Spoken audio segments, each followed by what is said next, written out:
what would you say to those that say, yeah, Christianity just copied the nativity story from the Greco-Roman stories of God's having sex with human beings, and the fact is you had this child, okay?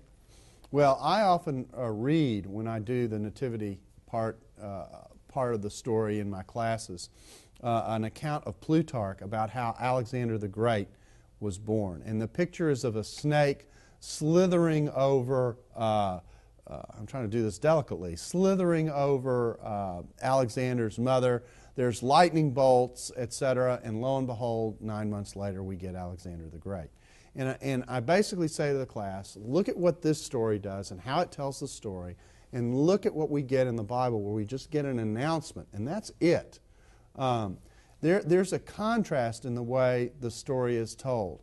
The Greco-Roman background is helpful to the extent that it tells us that people are used to thinking about the possibility of a divine child.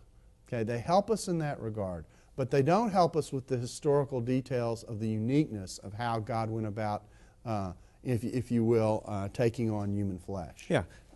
N.T. Wright, Bishop of Durham in England, former Oxford scholar and former canon theologian of Westminster Abbey, we had him on the program, and he says, look, the Greco-Roman mystery religions, they were called pagan religions. The reason they were called pagan is because the Jewish people rejected them. Mm-hmm. And the reason that Matthew and Luke put these in was not because they wanted to put these in, but they had these facts that they had to put in because it really happened.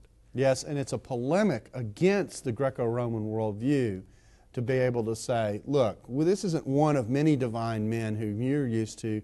This is the person. And again, my point here is that what we are seeing in the biblical accounts is the presentation of a unique Jesus who's at the center of the program of God in the midst of a world that has many kinds of religious figures, but none of them is particularly central or unique.